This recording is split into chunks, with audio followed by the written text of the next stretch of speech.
Apa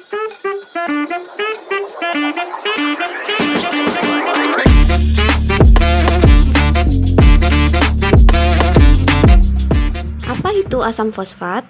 Dari pupuk di ladang hingga minuman bersoda yang kita nikmati, senyawa ini ada di banyak aspek kehidupan kita. Dengan rumus kimia sederhana H3PO4, asam fosfat adalah salah satu bahan kimia yang paling serbaguna dan penting di dunia modern. Bagaimana sih cara kerjanya? Dan apa perannya dalam kehidupan kita sehari-hari? Mari kita pelajari lebih dalam tentang sifat, produksi, dan kegunaannya dalam berbagai bidang.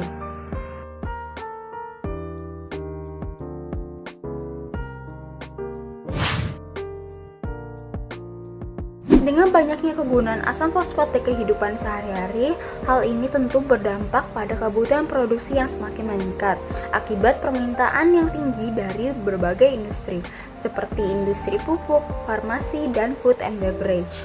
Namun, kegunaan yang beragam ini belum sebanding dengan produksi asam fosfat di dalam negeri. Di Indonesia sendiri, salah satu produsen utama dari asam fosfat ini adalah di Petrokimia Gresik, dengan kapasitas produksi paling besar di Indonesia yaitu sebanyak 200.000 ton per tahun. Namun sayangnya jumlah produksi ini belum cukup untuk mengakomodasi kebutuhan asam fosfat di dalam negeri yang mencapai 600.000 ton per tahun. Oleh karena itu, Indonesia masih memerlukan bantuan impor dari negara lain. Untuk saat ini, negara yang memproduksi asam fosfat dalam kapasitas besar adalah Cina. Di Cina terdapat beberapa pabrik besar yang aktif memproduksi asam fosfat. Salah satunya adalah pabrik yang beroperasi di bawah perusahaan Baifu. Perusahaan yang berdiri sejak tahun 2008 ini merupakan perusahaan yang memproduksi reagen-reagen kimia, salah satunya asam fosfat, untuk kemudian diekspor ke negara-negara lain. Menurut web perusahaannya, pasar utama untuk distribusi asam fosfat paling besar adalah Indonesia, Amerika, Inggris, dan Selandia Baru. Statistik data Baifu menunjukkan bahwa pada kuartal pertama tahun 2022, permintaan pasar akan asam fosfat ini terus meningkat dengan kapasitas produksi mencapai 17 ton per bulan. Oke, selanjutnya kita akan membahas bagaimana proses pembuatan asam fosfat dan bahan apa aja sih yang digunakan dalam proses pembuatan asam fosfat itu sendiri. Asam fosfat dapat dibuat dengan dua metode, yaitu ada metode termal atau metode basah. Pada metode basah, bahan yang digunakan yaitu ada batuan fosfat dan asam sulfat. Pada metode basah, batuan fosfat dihancurkan terlebih dahulu menjadi serbuk yang kemudian direaksikan dengan asam sulfat, sehingga menghasilkan produk berupa asam fosfat dan produk samping berupa CaSO4 atau gipsum. Asam fosfat yang dihasilkan kemudian dipisahkan dengan gipsum, lalu dimurnikan terlebih dahulu karena asam fosfat yang dihasilkan pada metode ini menghasilkan asam fosfat dengan kemurnian 50 hingga 55%, sehingga membutuhkan metode pemurnian lebih lanjut agar memenuhi standar pasar asam fosfat yang dibutuhkan.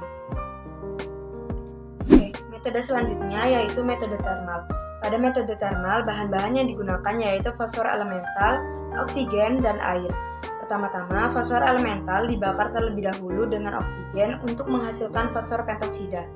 Fosfor pentoksida yang dihasilkan kemudian direaksikan dengan air untuk membentuk produk berupa asam fosfat.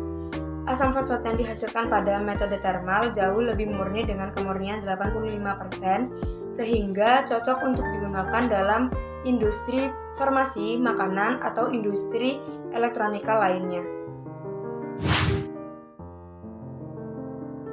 Dua jenis proses untuk memproduksi asam fosfat. Yang pertama yaitu proses basah dan yang kedua yaitu proses termal. Untuk proses basah sendiri terdiri atas 3 tahapan, yaitu yang pertama reaksi bahan baku. Bahan baku utama dalam proses ini yaitu batuan fosfat yang direaksikan dengan asam sulfat dalam reaktor.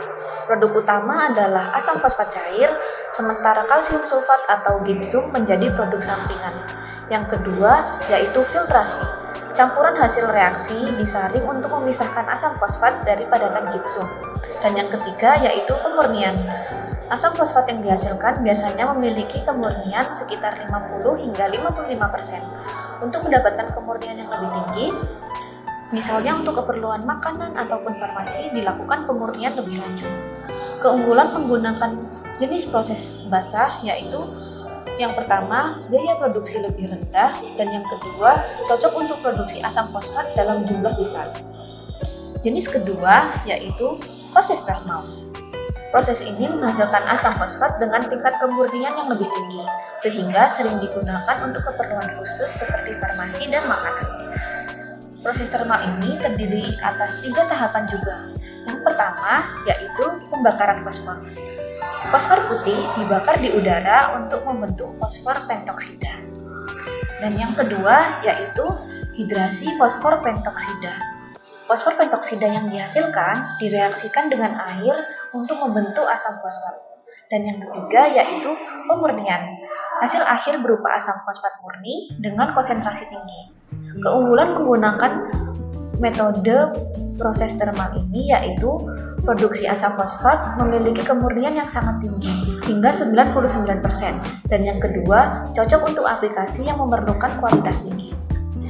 Untuk produk-produk yang dihasilkan pada proses basah biasanya yaitu pupuk ataupun deterjen yang tidak memerlukan asam fosfat kemurnian tinggi. Yang kedua, produk-produk yang dihasilkan proses termal yaitu produk-produk farmasi, makanan, maupun minuman.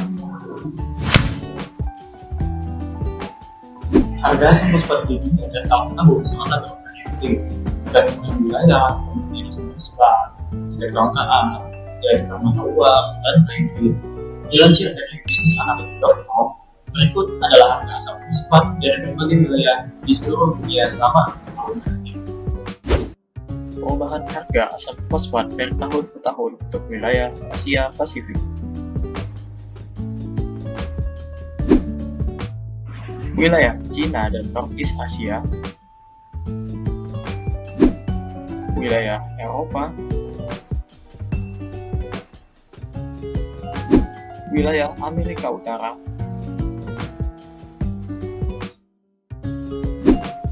wilayah Amerika Selatan, dan wilayah Afrika.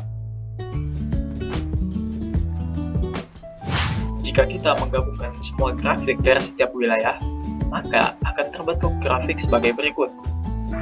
Pada grafik ini kita dapat melihat bahwa terjadi kenaikan harga yang cukup signifikan pada tahun 2020 ke 2021. Hal tersebut disebabkan oleh pandemi COVID-19 yang membuat produksi asam fosfat berkurang, sehingga harganya menjadi naik. Dengan berakhirnya pandemi COVID-19, kini harga asam fosfat kembali menurun. Nah, bagaimana guys? Tertarik belajar asam fosfat dulu? Jangan lupa komen video kami dan pembahasan kami selanjutnya. See you in the next video.